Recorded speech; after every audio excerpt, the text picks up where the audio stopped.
오늘 본문은 우리가 지금 사무엘하 말씀을 쭉 나가는 가운데 여러분들에게 그래도 익숙한 이야기가 아닌가 싶습니다. 본문 말씀을 통해서 죄가 기회를 잡을 때라는 제목으로 하나님의 말씀을 나누겠습니다. 지난해 말인가에요, 중국의 한 맥주 공장에서 거기 직원으로 보이는 한 남자가 이 맥주 원료가 쌓여 있는 그 보관 창고에 들어가서 거기에서 소변을 보는 그런 장면이 영상으로 찍혀가지고 인터넷에 유포가 된 적이 있었습니다. 그 맥주 회사는 그 칭따오 맥주라고요. 칭따오 맥주 하니까 그거 하면서 굉장히 여러분 익숙한 척 그렇게 낯빛이. 어쨌든 그 칭따오 맥주라고요, 100년이 넘는 전통을 가진 아주 세계적으로 유명한 그런 브랜드, 맥주 브랜드라고 그러네요. 그런데 그 영상, 소변을 보는 그 영상, 더군다나 그 맥주 원료에다가 말이죠. 그 영상이 이제 공개되자 난리가 났겠죠. 칭따오 맥주 주가가 급락하면서 단 이틀 만에 시가총액 3천억 원. 이것은 맥주 회사가 얼마나 큰 회사이길래 이틀 만에 그 시가총액 3천억 원이 빠져나갔다, 그런 거예요. 오랜 세월 쌓아온 그 회사의 신뢰, 이게 한순간에 무너져 버린 것이죠. 그래서 여러분 생각해 보세요. 그런 실수를 만회하려면 얼마나 많은 비용이 들어가야 할까, 얼마나 많은 시간이 또 필요할까. 그 많은 비용과 시간이 다 들어도 이게 만회할 수 있을까 말까, 그런 생각이 들지 않습니까?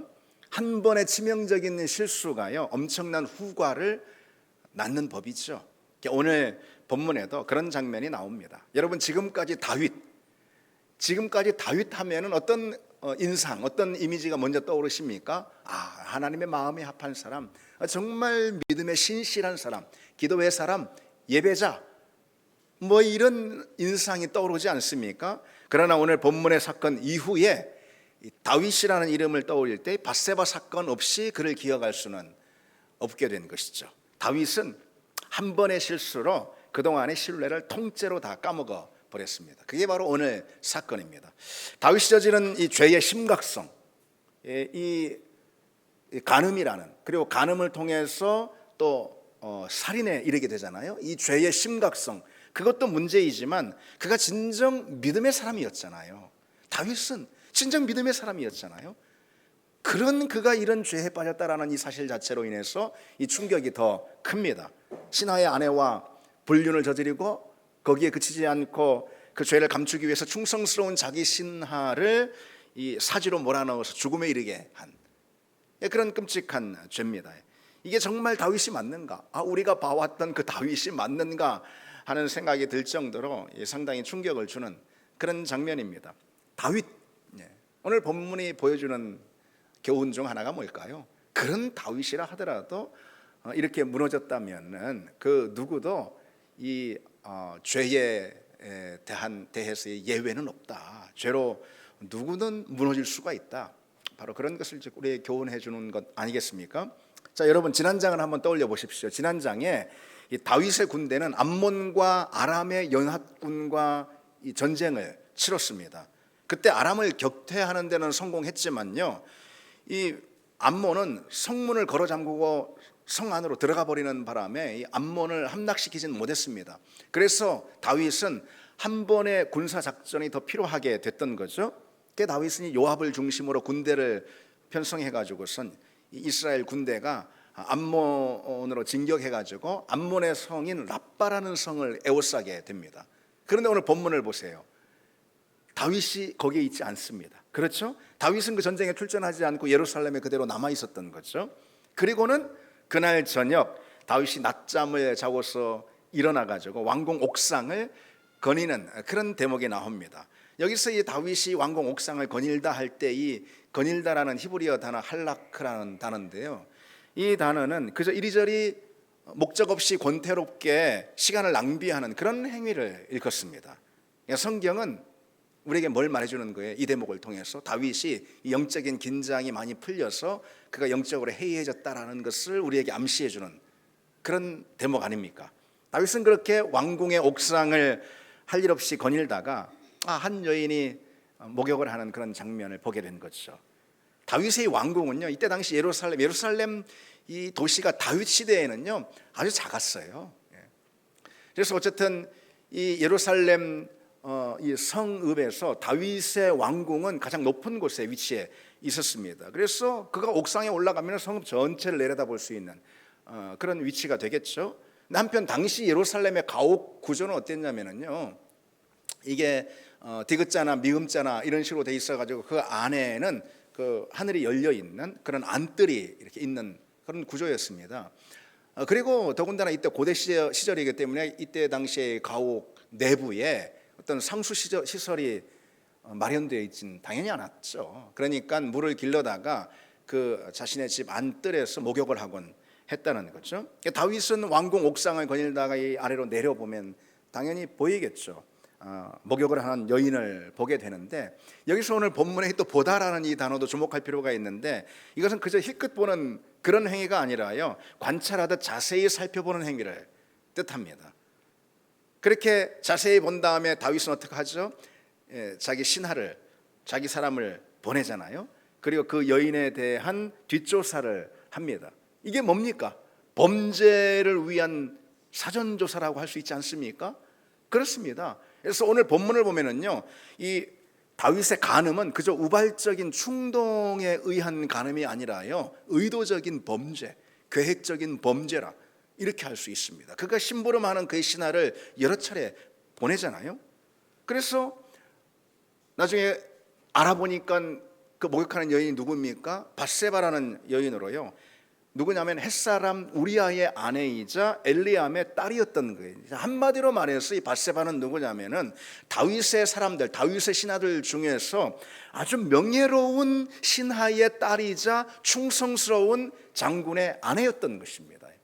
그렇다면은 여러분 생각해 보십시오. 여기까지는 그저 인간적으로 그런 충동에 사로잡혔다라고 변명할 수도 있지만은, 그러나 목욕하는 그 여인의 정보를 알은 다음에는 어떻게 했을까요?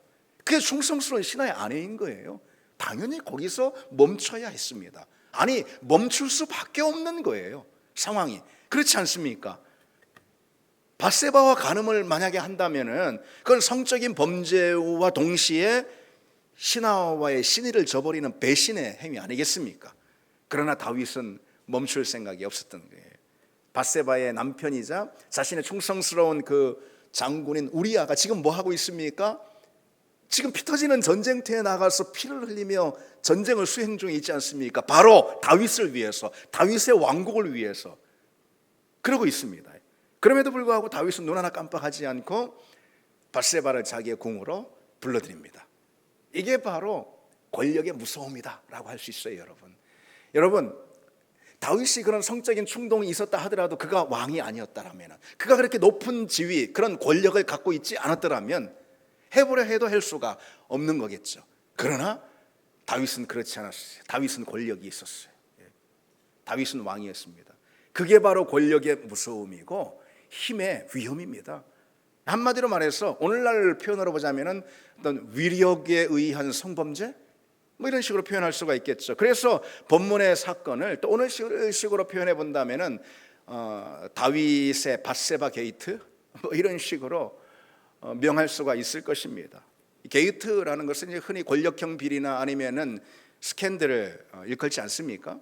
다윗은 자신이 가진 권력으로다가요, 자기보다 약한 사람의 것을 강탈하고 있는 거죠. 그리고 자신의 그 죄를 덮기 위해서 군사령관인 요압을 움직여 가지고 자기의 신하 우리아를 죽음에 이르게 하지 않습니까? 권력형 비리. 그렇습니다. 말 그대로 다윗의 밧세바 게이트입니다. 오늘은 내용을 살펴보면서 본문이 주는 메시지를 한번 나누도록 하겠습니다. 우선 간음에 대해서 먼저 좀 생각해 봐야 되겠죠. 간음에 대해서 성경이 뭐라고 말씀하고 있는지 한번 보겠습니다. 하나님은 한마디로 말해서 간음을 가장 패역한 죄로 여기는 우상숭배, 하나님 보실 때 가장 패역한 죄는 우상숭배거든요. 그런데 이 간음을 하나님은 이 우상숭배의 하나로 여기십니다.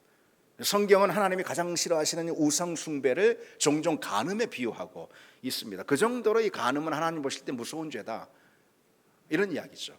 그렇다면 간음은 왜 그렇게 무서운 죄일까? 간음은 왜 어떤 죄이길래 그렇게 무서운 죄일까? 그 성경을 통해서 우리가 세 가지만 좀 간략하게 볼 수 있는데, 첫 번째로 간음이 무서운 죄인 이유는요, 간음이 우리 영혼을 파멸시키기 때문에 그렇습니다. 그렇습니다. 간음은 우리 영혼을 파멸시킵니다. 다른 죄들, 다른 범죄들도 그럴 수 있습니다. 그러나 성경이 유독 간음에 주목하면서 이 간음이 우리 영혼을 파멸한다라고 우리에게 경고하고 있습니다. 잠언 6장 32절에 여인과 간음하는 자는 무지한 자라, 이것을 행하는 자는 자기 영혼을 망하게 한다라고 했습니다. 간음은 영혼을 멸망에 이르게 하는 그런 죄예요. 간음은 물론 육신의 쾌락을 쫓아서 육신으로 짓는 죄인데, 육신으로 짓는 그 죄가 결국 어떤 결과를 낳는다라는 것이죠. 그 영혼을 부패하게 하고 영혼을 패망에 이르게 하는 그 결론, 그 결과에 이르게 한다는 거죠. 간음이 무서운 이유, 우리 영혼을 패망하게 합니다. 두 번째로 간음이 무서운 이유는요, 하나님의 처소 곧 성전을 더럽히는 부정한 행위이기 때문에 그렇습니다. 고린도전서 6장 18절로 19절에 음행을 피하라. 사람이 범하는 죄마다 몸 밖에 있거니와 음행하는 자는 자기 몸에 죄를 범하느니라. 너희 몸은 너희가 하나님께로부터 받은 바 너희 가운데 계신 성령의 전인 줄 알지 못하느냐 그랬습니다. 주님은 여러분 우리 안에 와 계십니다. 아멘. 주님은 우리 안에 성령을 통해서 성령으로 우리 안에 내주해 계십니다. 주님이 우리와 함께 하시고, 아니 우리 안에 당신의 처소를 만드셔서 우리 안에 거하시는 분이 바로 주님이십니다. 그러니 여러분, 이제 우리의 몸과 전 인격은 주님의 처소가 되었기 때문에, 따라서 우리 몸으로 짓는 간음은 하나님이 거하시는 당신의 처소를 부정하게 만드는 행위라는 것이죠. 간음은 하나님의 처소를 더럽히는 그런 죄이기에 무서운 죄입니다. 그러니 하나님의 처소를 더럽히면 하나님이 우리와 함께 하실 수 있습니까? 성령을 소멸하는 죄 아니겠습니까? 그것이. 자, 세 번째로 간음이 왜 무서운 죄이냐? 간음은 비록 어떤 한 개인이 짓는 죄이지만은 개인을 넘어서 공동체 전체를 오염시키는 죄이기 때문에 간음이 무서운 죄입니다. 고린도전서 6장 15절에 너희 몸이 그리스도의 지체인 줄 알지 못하느냐? 내가 그리스도의 지체를 가지고 창녀의 지체를 만들겠느냐? 결코 그럴 수 없느니라. 여러분, 이 말씀의 의미가 무엇일까요? 우리는 각각 그리스도의 몸인 교회를 함께 연합해서 세워가는 지체들입니다. 우리는 각각 다 지체들이에요. 근데 우리 지체들의 연합을 통해서 그리스도의 몸, 한 몸인 교회를 세워간다는 그런 말씀이에요. 따라서 여러분 생각해 보세요. 그 거룩한 교회의 한 지체인, 그 교회는 거룩한 그리스도의 몸이에요. 그런데 그중 지체인 내가 간음으로 죄 가운데 빠지면은 우리는 그리스도의 몸 전체를 더럽히게 된다는 거죠. 지체 하나가 부정하면 몸 전체가 더럽혀지는 것이죠.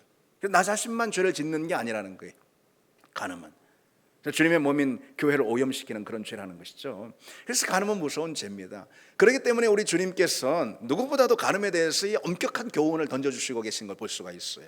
여러분 아시듯이 마태복음 5장에 간음하지 말라 하였다는 것을 너희가 들었으나, 그러니까 율법에 간음하지 말라라는 것을 너희가 들었으나 나는 너희에게 이르노니 음욕을 품고 여자를 보는 자마다 마음에 이미 간음하였다. 그러니 이 십계명 율법보다 훨씬 더 엄격한 그런 말씀을 주고 계시는 거죠. 주님께서 말씀하시는 음욕의 의미가 무엇입니까? 그것은 간음을 향한 마음의 동기까지도 다 죄로 보신다라는 그런 말씀이죠. 주님은 육체적인 간음뿐만 아니라 마음의 간음까지도 이미 죄다 라고 그렇게 정죄하고 계시는 거예요. 그만큼 음욕이 무서운 죄다, 이것을 우리에게 보여주는 대목이죠. 근데 여러분, 이 점에 있어서는 오해가 없길 바랍니다. 사실 우리에게 있는 어떤 이 성적인 욕구라는 것은 하나님이 주신 욕구예요. 마귀가 주는 게 아니에요.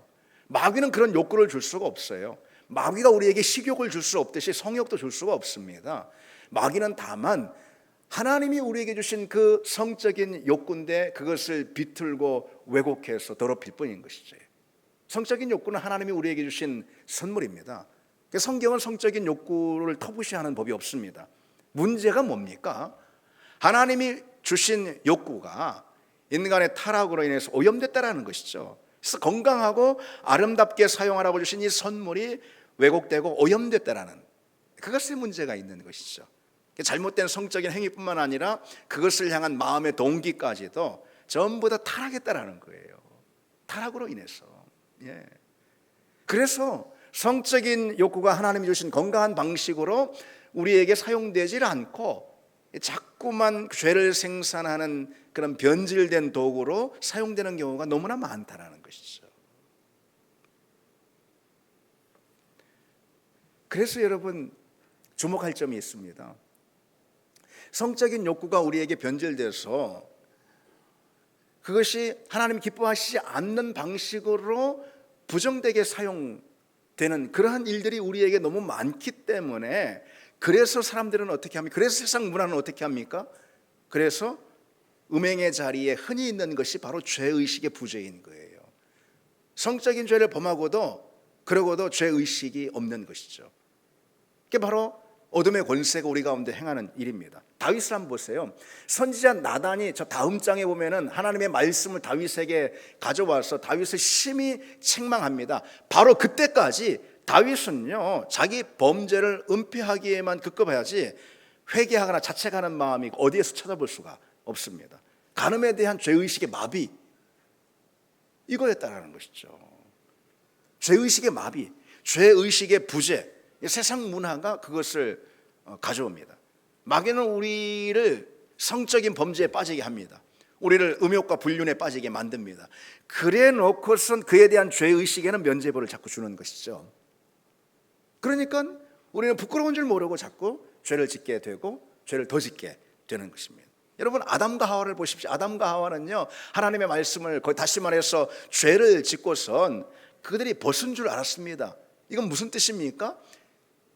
그들이 수치스러운 줄, 부끄러운 줄 알았다는 거예요. 죄에 대한 부끄러운 의식이 이들에게 있었습니다. 그러나 지금은 어떻습니까? 오늘날 사람들은요, 성경에서 명백히 죄로 규정하고 성경에서 명백히 죄로 선고하고 있는 것들에 대해 전혀 수치심을 느끼지 못하는 그런 시대가 됐습니다. 죄책감을 갖지 않는다라는 거예요. 그게 무슨 죄냐? 이런 생각들이 만연해 있는 것이에요. 대표적으로 제가 종종 말씀을 드리지만 동성애 같은 경우가 그렇습니다. 동성애 그 자체가 죄이기도 해서 문제이지만은 그것이 일으키는 더 큰 문제는 죄책감의 부재, 그걸 가져다 준다는 거예요. 최근 서구 사회에서는요, 동성애자들에 대한 전환치료 금지법을 도입하고 있습니다. 동성애자들을 회복시켜서 정상인으로 전환시키는 거 있잖아요. 그 전환치료라고 그러는데 전환치료 금지법을 지금 서구 사회에서는 좀 도입을 하고 있습니다. 그로 인해서 뭘 의미하는 거예요? 교회가 말씀을 통해서 동성애자들의 잘못을 깨우치는 그 일을 불법화시키는 것이고, 그들의 회복을 위해서 기도하는 것마저도 불법화, 그건 불법이야, 이렇게 말하고 있는 거죠. 세상이 지금 어떻게 돌아가고 있는지 극단적으로 보여주는 거 아니겠습니까? 동성애는 성경이 명백히 금지하고 있는 하나님이 미워하시는 타락입니다. 그런데 그들을 돌이키려는 노력마저도 법으로 금지하고 있는 세상, 죄를 죄로 여기지 않기 때문에 그런, 그게 무슨 죄야? 이런 의식들이 있기 때문에 그런 거죠. 그처럼 여러분, 이 죄의식의 마비는 특히 어디보다도 성적인 범죄의 자리에서 흔히 우리에게 일어나곤 합니다. 세상은 어떻습니까? 이런 성적인 방종이나 타락을 무슨 개방적인 태도인 양 떠들어대는 거, 아이고 그거 조선시대나 그랬던 것이지 지금 예. 근데 사실 조선시대 읽어보면은 성적으로 더 문란했거든요. 예. 어쨌든 성적인 문란이 수치와 부끄러움이 아니라 마치 무슨 개방된 삶의 방식인 양 그렇게 떠듭니다. 사단은 그런 식으로 우리를 미혹하는 것이죠. 언젠가 제가 TV를 보는데 말끔하게 차려입은 멀쩡하게 보이는 한 강연자가 나와가지고선 오늘날 이 시대에 순결교육을 하는 데는 교회밖에 없어요. 이 순결교육은 시대착오적인 일이라 하면서 막 그냥 목에 핏대를 세우면서 강연을 하는 그런 모습을 봤는데 기가 다 찼습니다. 부끄러움이 없다라는 거죠. 왜 없어요? 죄를 죄로 여기지 않으니까 부끄러움이 없는 거예요. 지난주에 제가 이제 동료 목사들과 이제 배드민턴을 조금 칩니다. 근데 배드민턴장에 가가지고 이제 배드민턴을 치고선 이제 씻고선 그 탈의실이 있는데 그 탈의실에 이제 옷을 입고 있는데 거기 그냥 이제 일단의 무리, 중년 무리의 남자들이 이제 우르르 막 들어와 가지고선 그러면서 막 얘기를 합니다. 큰 소리로.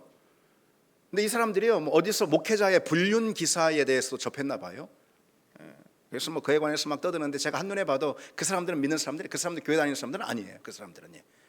그런데 어디서 뭐 목사의 불륜 그 기사를 읽은 것 같은데, 그러니까 뭐 불보듯 뻔하잖아요. 나도 뭐 그 자리에 이제 있는데 얼마나 이 사람들이 목사 욕을 해댈까, 뭐 얼마나 뭐 기독교 뭐 교회 뭐 어쩌고 저쩌고 또 뭐 비난을 해댈까, 얼른 막 나가야지 이러고 있는데 의외로요, 이 사람들이 뭐라고 하는지 아십니까? 서로 막 얘기하나 뭐 그 불륜을 저지른 그 기사에 나온 그 목사를 두둔하더라고요.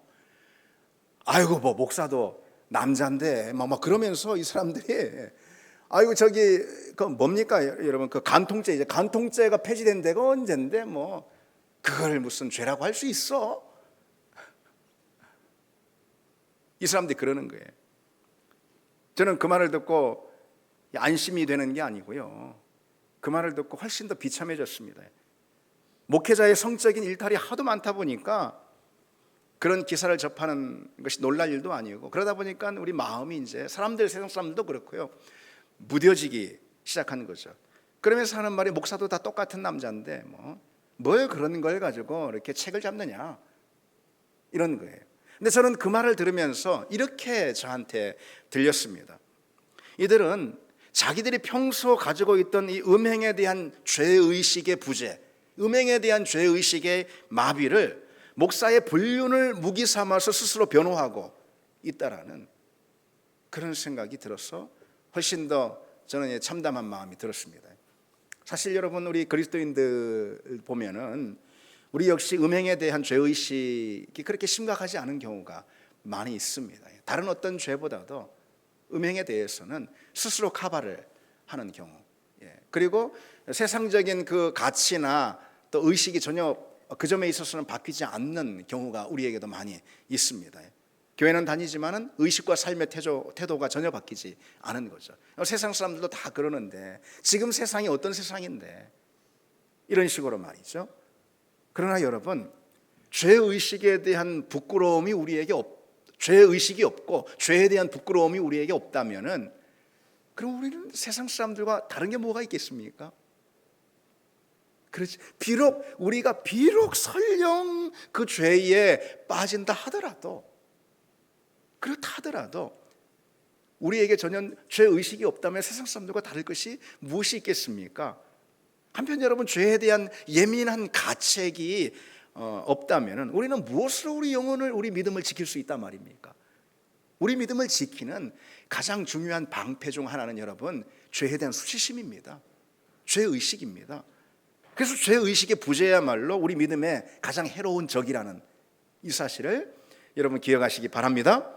다시 본문을 보시면은 다윗이 간음죄에 빠졌습니다. 다윗은 그 범죄를 막을 수 없었을까? 이 질문을 우리가 한번 던져볼 수가 있겠죠. 그렇죠? 성적인 죄가 파고들지 못하도록 다윗은 스스로 막을 수 없었을까?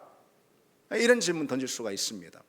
사실 여러분, 그런데 그 음욕을 품지 않으려고 그럼 다윗이 애쓴다고 될 일인가? 그런 건 아니에요. 음욕을 품지 않으려고 애쓴다고 될 일이 아니라는 것이죠. 애쓰면 애쓸수록 사실 더 생각나는 것이 죄입니다. 마치 코끼리는 생각하지 마라고 할 때 코끼리가 자꾸 더 생각나는 것처럼 음란한 생각은 그것을 피하려고 할 때 우리에게 더 파고드는 그런 법이라는 거죠. 그러니 음욕을 물리치기 위해서 우리가 우리 속으로 계속해서 음욕과 싸운다라는 것은 사실 가당치도 않은 일입니다. 다시 말해서 다윗이 자기 내면에서 음욕과 더불어 막 투쟁하지 않고 왜 싸우지 않았냐라고 다윗을 비난할 수 있는 대목은 아니라는 것이죠. 그러면은 다윗은 이 성적인 죄가 파고들지 못하도록 차단하지 못한 이유가 무엇일까? 그런 게 아니라면은 성적인 죄가 파고들지 못하도록, 그래서 그가 음란의 죄에 빠지지 못하도록 않도록 그가 차단할 수 있지는 않았을까? 다른 길은 없을까? 다윗의 문제는 뭐겠습니까? 여러분, 한마디로 말해서 다윗은 있어야 할 자리에 있지 않아서 이런 죄에 빠진 것입니다. 그가 간음죄에 빠지게 된 주된 원인은 다른 게 아니라는 거예요. 있어야 할 자리에 있지 않아서 그런 것입니다. 지금 다윗이 있어야 할 자리가 어디겠습니까, 여러분? 전쟁터죠. 전쟁터. 그러나 다윗이 지금 홀로 예루살렘에 남아있지 않습니까? 오늘 본문 1절에 그 해가 돌아와 왕들이 출전할 때가 되매 다윗이 요압과 그에게 있는 그의 부하들과 온 이스라엘 군대를 보내니 그들이 암몬 자손을 멸하고 랍바와를 에워쌌고 다윗은 예루살렘에 그대로 있더라 그랬습니다. 다윗은 요압을 군사령관으로 삼아가지고 자기 군대를 그에게 맡겨서 전쟁터로 다 보냈습니다. 그리고는 자기는 예루살렘에 그냥 남아 있습니다. 전혀 이것은 그동안의 다윗답지 않은 그런 모습이죠. 이전까지만 해도 다윗이 전쟁터에 앞장섰습니다. 병사들과 함께 최전방에서 칼에 피를 묻히며 그가 싸우지 않았습니까? 그러나 이번에는 참모들, 자기 부하들, 자기 군대를 다 보낸 다음에 어찌 다윗이 홀로 남았을까? 근데 여러분, 한편 생각해 보면은 다윗이 이전과는 지금은 다르잖아요. 그래서 많은 것들을 이루었고 지금 국가를 굉장히 튼튼하게 강력하게 세우지 않았습니까? 그런 국가의 왕입니다. 그러니 다윗이 직접 전쟁터 한복판에 나갈 필요는 없을 수도 있습니다. 그것을 굳이 비난할 이유는 없습니다. 그러나 여러분 어떻습니까? 후방에서라도 긴장을 놓지 않고 이 전쟁의 상황을 실시간으로 체크하면서 거기서 지휘할 수 있고 얼마든지, 그리고 아니면은 기도의 무릎을 이라도 꿇을 수가 있습니다. 아니, 그래야만 합니다. 지금은 전쟁 상황 아닙니까? 그런데 본문 2절을 한번 보십시오. 저녁 때에 다윗이 그의 침상에서 일어나 그랬습니다. 다윗은 낮잠을 늘어지게 자고 저녁 때가 돼서야 일어났던 거예요. 그리고는 왕궁의 옥상에 올라가서 한가하게 거닐다가 한 여인이 목욕하는 장면을 보게 됩니다. 여기서 여러분, 우리는 뭘 알 수 있냐면은 죄가 일하는 방식을 알 수 있어요. 죄가 어떻게 우리 가운데 일하는지 보게 됩니다. 죄는요, 여러분, 우리 안에 내재해 있습니다. 죄는 어디 밖에 있는 게 아니에요. 우리가 비록 성령으로 거듭난 사람이지만 그럼에도 불구하고 우리의 옛 자아, 속사람, 곧 죄의 본성은 우리 안에 있다 이 말이죠. 죄는 우리 안에 내재해 있습니다. 다만 그 죄가 기회를 얻지 못해서, 그리고 우리를 거듭나게 하신 성령으로 인해서 그 죄가 억제되어 있기 때문에 지금 드러나지 않을 뿐인 거예요, 평소에는. 그러나 죄는 기회가 주어지면은 기지개를 펴고 일어서 활동을 합니다. 죄는 그 기회를 틈탄다는 것이죠. 다윗의 인생을 보세요, 여러분. 다윗은 오랫동안 광야에서 이리저리 피난 삶을 살았잖아요. 그리고 왕이 된 다음에도요, 그에게 주어진 이 산적한 과제들이 굉장히 많았기 때문에 그동안 눈꽃들 새 없이 다윗이 바빴고, 한마디로 말해서 사명의 자리로 인해서 다윗이 매우 바빴다라는 것이죠.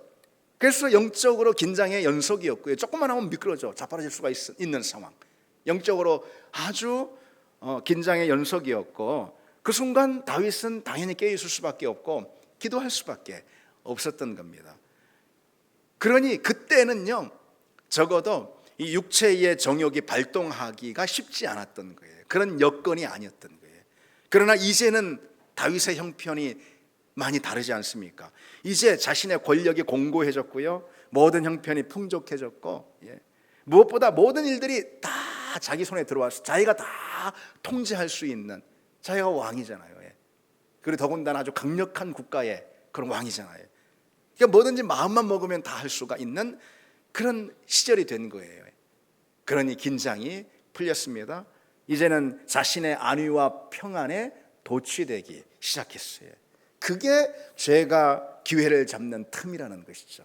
이제 마귀가 일할 모든 여건들이 마련이 된 것입니다. 근데 참 오늘 이 본문을 묵상해 보면서 참 안타까운 일이긴 하지만은요, 안타까운 일이긴 하지만은 사실이 있어요. 그게 뭐냐면은 우리에게 여유가 있으면은 죄가 파고든다는 거예요. 우리에게 여유가 주어지면은 그때 죄는 기회를 잡는 그런 순간이라는 거예요, 여러분. 여러분 생각해 보십시오. 시간이 남고 돈이 남으면은 할 게 뭐밖에 없습니까? 할 게 죄밖에 없는 거예요.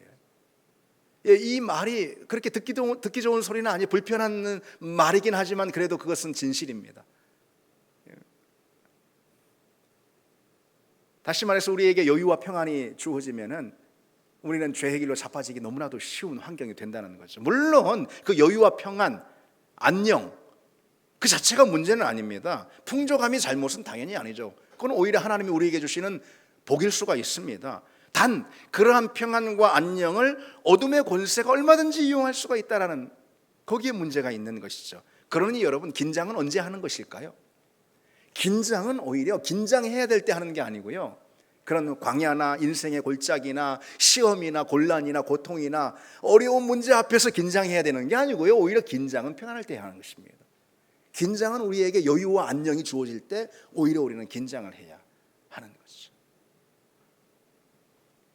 다윗은 지난 많은 세월 동안 전장에 나갔습니다. 근데 이제는 많은 것을 이뤘고요, 그의 부하 장수들도 아주 대단히 탁월한 그런 장수들이 많이 그 옆에 있었던 거예요. 그래서 더 이상 전쟁터 한복판에 나갈 필요까지는 없습니다. 그것까지는 이해할 수가 있어요. 그러나 어쨌든 그로 인해서 어떤 결과가 벌어졌습니까? 어떤 결과가요? 죄가 기회를 잡는 결과가 벌어졌잖아요. 그게 성경이 우리에게 분명히 보여주는 사실 아닙니까? 여러분 다시 들어보십시오. 다윗이 이제 강력한 국가의 한 왕이 되었기 때문에 그가 전쟁터 한복판에 나가서 그의 칼에 피를 묻힐 필요는 없습니다. 그것까지 다윗을 비난할 이유는 아니에요. 그러나 그로 인해서 다윗이 전쟁터 한복판에 나가지 않는 그 이유로 인해서 어떤 결과가 벌어졌죠? 죄가 기회를 잡는 결과가 벌어졌잖아요. 그리고 그것을 성경이 주목해서 우리에게 보여주고 있지 않습니까? 오늘 본문에.